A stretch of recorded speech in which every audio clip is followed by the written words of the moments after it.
Pakinggan natin ang masasabi ng mga politiko patungkol diyan sa diyan sa supply na 'yan. Eto. Na mayroon tayong oil crisis dahil nga po sapat ang supply sa ngayon.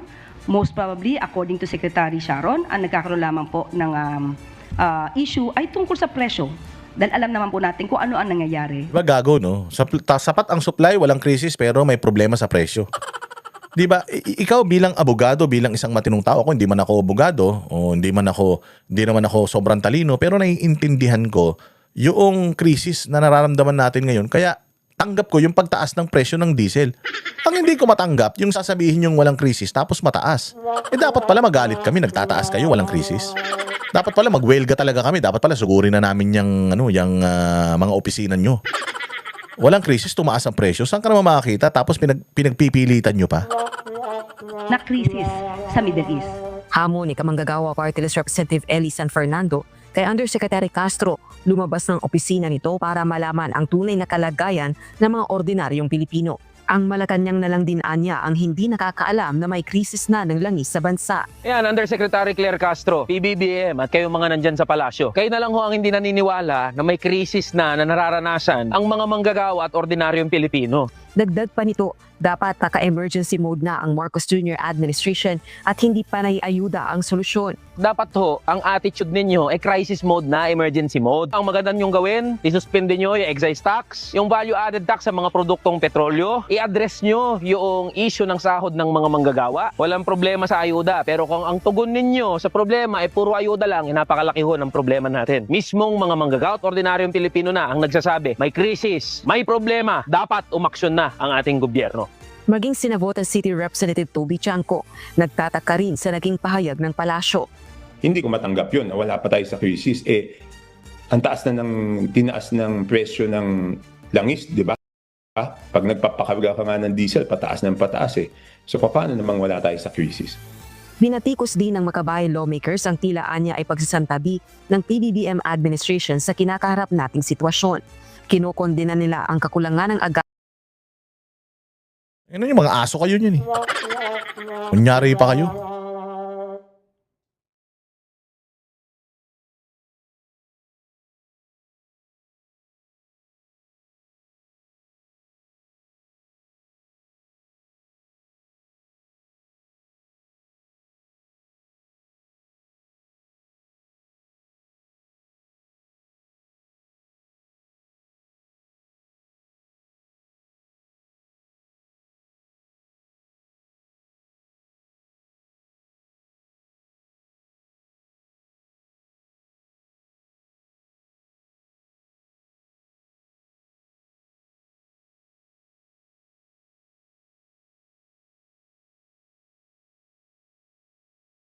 O, di ba? Yan ang totoong muka ng Pilipinas ngayon. Tapos sabi ko nga sa iyo, kung ikaw gusto mo pa rin si Bongbong, kung ikaw pinagtatanggol mo pa rin si Bongbong, ikaw na nanonood ngayon. Kung sa kabila ng mga nangyayaring ito, ng mga krisis, paghihirap na nararamdaman natin, na walang nagagawa ang gobyerno, ninormalize ng gobyerno, tinan mo unang ninormalize ng gobyerno yung paggamit ng drugs. Sabi nila, yung paggamit ng drugs, ano daw yan? Minsan nakakatulong pa yan sa ekonomiya.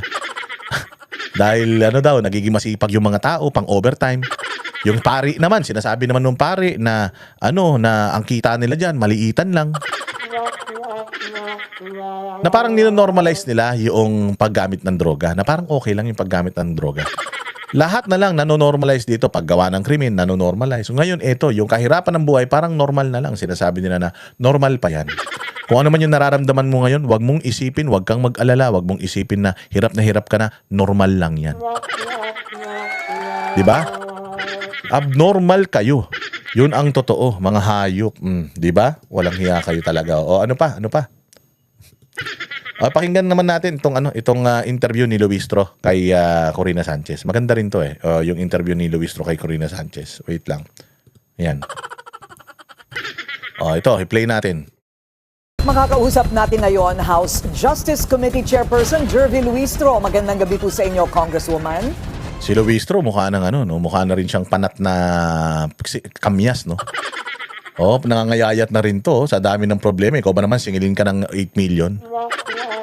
Kapal ng mukha nito. Oh, sige. Evening, Corina, and thank you for having me in your program. Opo, so yung aasahan po nating impeachment hearing sa Miyerkules, paano po yun kung hindi sumipot si VP Sara? Dahil ang sabi nga po, kailangan naroon po siya. Hindi po pwedeng tulad sa ICC. ICC ba? ICI? Yung wala po doon yung Pangulo noong siya ay dinidinig ang kanyang kaso. Pag hindi po siya sumipot, paano? Well, Miss Corina, yung presence niya during the hearing proper is part of her right to due process, no? That being her right, it only means na prerogative niya whether to come or not to come. O yan narinig ninyo, galing mismo sa bibig nitong estapador na to. Na itong si VP Sara, nasa kanya yon kung aaten siya o hindi. Masama ba yon? Hindi. Bakit? Nasa kanya yun eh. Kung feeling niya ni Inday Sara, mas makakalamang siya sa kanyang kasong kakaharapin, okay lang na hindi siya umattend. Kung feeling naman niya makakatulong sa kanyang kaso, yung pag-attend niya, pwede siyang umattend. So either or, walang nilalabag na batas si Inday Sara. Kapag wala kang nilabag sa batas, walang masama sa ginawa mo. Tama? Ngayon, bakit nila pinipilit si Inday Sara na magpunta dito sa hearing? Kasi para yung propaganda nila mailabas nila. Kasi para makakuha sila ng kahinaan sa mga ebidensya na meron si Inday Sara kasi wala silang ebidensya eh. Pinapasubpi na pa nga lang nila ngayon yung mga bagay-bagay eh. Sufficient in substance na yan pero wala silang mga ebidensya. And alam ni Inday Sara yun na wala silang ebidensya against her. Sabi ko nga sa inyo, Inday Sara, ready na sila since 2023 pa lang dyan sa impeachment na yan. Pero itong mga ito, wala na nga sila na idagdag. The fact na idinagdag nila si Madriaga, ibig sabihin, wala talaga silang ebidensya na malakas na makakapagdiin kay Inday Sara dyan sa kaso na yan. Yung Madriaga na inilabas nila, supot pa eh. Baby racket lang yun. Sabi ko nga sa inyo, napakatindi nung interview namin nung nakaraan kay Attorney Panelo na talagang, sabi nga nila, hulog ng langit eh. Etong kay Madriaga, na kapag ginamit nila yung Madriaga na yan sa impeachment case, sabi ko, tapos na laban eh. Tapos na kasi napakarami naming ebidensya nagpapatunay na sinungaling itong tao na ito. Walang kredibilidad at lahat ng nasa affidavit niya kasinungalingan. Therefore, hindi talaga tatayo ito pagdating dyan sa impeachment court, dyan sa Senado. Durog talaga siya rito. Kaya nga walang mga senador na pumipick up niyan eh. Kasi alam nila na gawa-gawa lang yan. Meron, sabi nga ni ni Panelo, parang yung fingerprint ni Trillanes nagkalat diyan sa testimonya ni Madriaga. So lahat to ingay lang. Hindi ba? So kung ako kay Inday, wag na siyang umattend. Pero okay lang din naman umattend siya. Basta wag na lang siya magbigay ng mga crucial na information tungkol diyan sa kaso na yan. Sagutin lang niya. Anong tinatanong mo? Tungkol kay ganito, ganyan. Sasagutin ko na lang yan sa Senado kapag napunta rin yung kaso.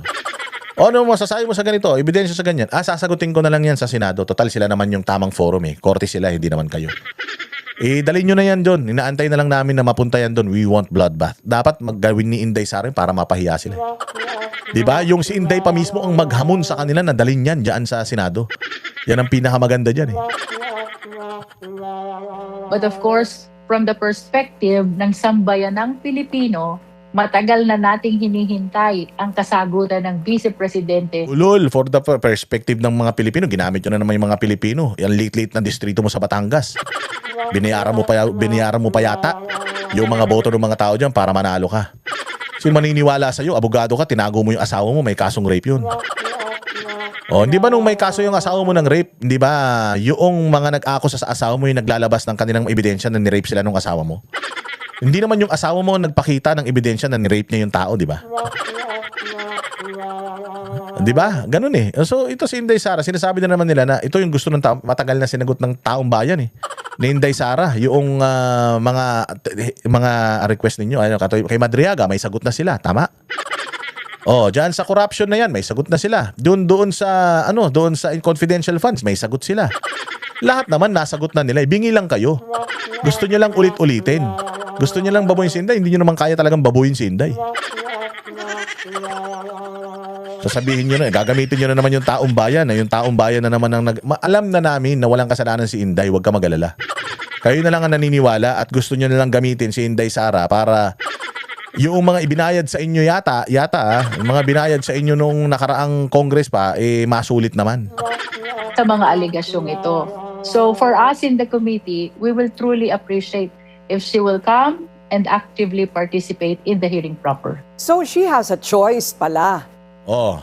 That is correct, Oh, yun Karina. naman She pala has eh. a choice. Okay, so opinion lamang yung hindi pwede siyang hindi magpakita.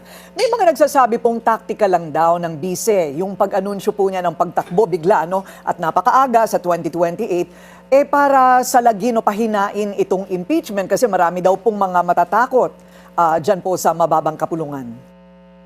Well, that is a possibility, no? Yung epekto ng kanyang pronouncement of her intention to run in 2028 with respect to the decision of the justice members and even of the House members on this impeachment. But time and again, I wish to remind my colleagues, this is our constitutional duty, so we have to hear it in line with our fidelity to the sovereign Filipino people, not to the president, not to the vice president, but to the sovereign Filipino people. May mga allegation. Ulol. Maniniwala pa kami. Maniniwala pa kami kung si Bongbong Marcos kasama din na ini-impeach. Pero kung si Inday Sara lang, sabi ko nga sa inyo, kung tinanong mo ako bilang isang non-biased na tao, halimbawa, tinanong mo ko, sino sa dalawang ito yung dapat natin sisihin sa nangyayari sa bayang Pilipinas? Yung sabihin ko na dalawa sila, mas kapani-paniwala yun eh. Pero yung sabihin ko si Inday Sara lang dapat sisihin, katarantaduhan yun. Pagdating sa impeachment, ganun din. Kung dalawa sila, okay. Pero kung si Inday Sara lang yung may impeach, tapos may impeachment sa Congress, tapos si Bongbong Marcos, wala. Ang laki-laki nung ibinibintang na pera kay Bongbong. Puro ebidensya pa.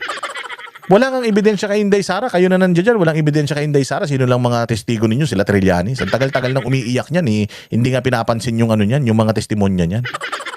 Di ba? Samantalang dito kay Bongbong Marcos, kay Martin Romualdez at sandamukal na mga congressman, yung mga testimonya ng 18 Marines, pati yung mga mali-maliitang pera. O, pinapakita nga dyan eh. Di ba? Yung ebidensya na nakatanggap talaga kayo. Na si Trillanes at yung ICC, nakatanggap talaga sila. Di ba? Yan yung mga ebidensya na sinasabi natin na meron, pero bulag-bulagan kayo, tas pag kay Inday Sara, okay kayo. O, hindi pa pwede yan. Okay lang sa amin kung dalawa sila. Bawa, o may impeachment kay Bongbong, may impeachment din kay Inday Sara, okay na sa amin yun. Pero yung si Inday Sara lang, ang ganda-ganda ng Davao. Tingnan nyo Ilocos Norte, kung ano itsura ng Ilocos Norte kumpara nyo sa Davao. O, tingnan ninyo gaano kalaki ang pinapasok na pera ng Davao City at gaano karami ang mga programa ng Davao City diyan sa mga residente ng Davao kumpara ninyo sa lugar ni Bongbong. Kumpara mo nga dito sa buong Pilipinas, ginagawa ni Bongbong, mas marami pang achievement ang Davao City. Tapos si Inday Sara, ang merong impeachment, si Bongbong wala. Ulol nyo. Tanginan nyo. Hindi yan ang gusto ng taong bayan. Tingnan nyo yung survey kanina. Kalahati o 10 yung lamang ng gustong ma-impeach si Bongbong Marcos versus kay Inday Sara.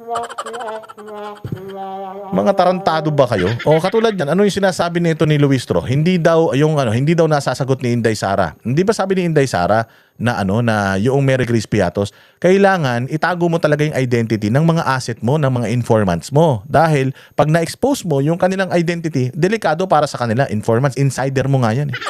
Kung ang ang intelligence na ginagather mo sa loob ng NPA, dapat yung tao na yun hindi ma-expose. Pag na-expose yung, papatayin nyo ng mga kasama niya sa NPA. Kung sa sindikato, papatayin nyo ng mga kasama niya sa sindikato. O hindi ba kaya pinapalitan yung mga pangalan? Kaya hindi nilalagay dyan yung mga totoong pangalan, totoong identity. Kasi kaya nga tinatawag silang secret agent eh. Secret eh, informant eh. Kaya nga ang tawag sa kanila mga double agent eh. Kasi nagtatrabaho na sila sa sindikato, nagbibigay pa sila ng informasyon doon sa otoridad para yung sindikato mahuli. Di ba? Tanga ka ba?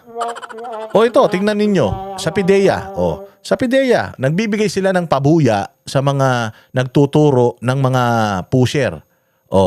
Tingnan ninyo kung ano itsura ng mga binibigyan nila ng pabuya. The reward of 12,041 pesos and 82 centavos is awarded to informant Sally. A round of applause, please. Informant, tapos pangalan. Tingnan nyo yung itsura ng informant. Ayan, nakamaskara.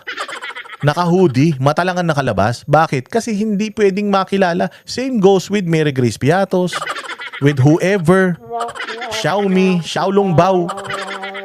Same goes. Parehas lang. Kung ginagawa ng PIDEA sa mga ano nila, sa mga mga confidential agents nila, confidential, kaya nga confidential agent para yung totoong pagkakakalanlan nila, confidential yun, hindi mo pwedeng malaman kasi pag nalaman mo, it will jeopardize yung operations eh. Di ba? Tanga ka ba? Ayan oh. Oh, anong tawag dyan? So dapat, yung PIDEA, imbestigahan din natin. Kasi hindi naman pangalan ng totoong tao yung tumanggap ng pera na yan. Nakamaskara din yung tumanggap ng pera na yan. Hindi niya nire-reveal yung identity niya. Oh, di ba? Ina ninyo, tatangan nyo.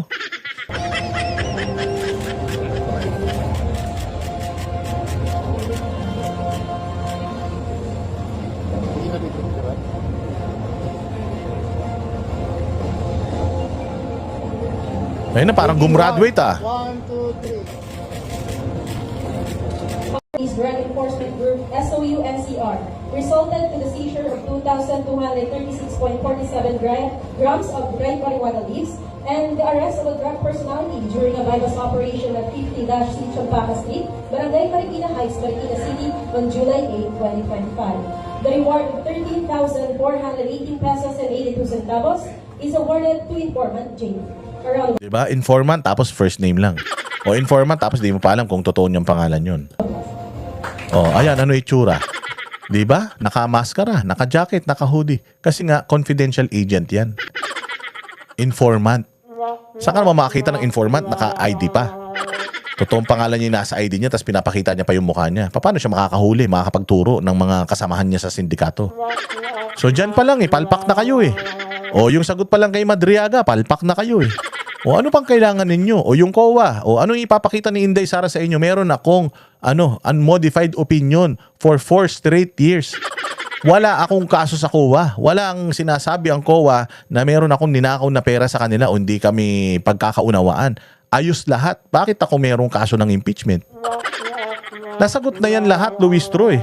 Yang mga issue na yan eh. Ikaw na lang ang hindi pa nakakaintindi dahil ewan ko kung tanga ka o bobo ka. Kami ang boses ng masa, hindi natatakot. Katotohanan lang, di kami nalulunod. Walang bahid ng sismis, lahat ay totoo. Kahit sino ka pa, pag mali ka babanatan ka. Walang pinipili kulay, wala kaming kinikilingan. Basta para sa bayan, kami lalaban. Pag tama palakpakan, pag mali banatan. Di matitinag, di matatakot, para sa bayan tuloy ang sigaw. Sa harap ng kamera, walang halong takot. Mga baluktot, lahat kayo'y tutumba. Ang hustisya at totoo, yun lang ang mahalaga. Kahit sinong harang, di kami matitinag. Walang pinipiling kulay, wala kaming kinikilingan. Basta para sa bayan, kami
Sa harap ng kamera,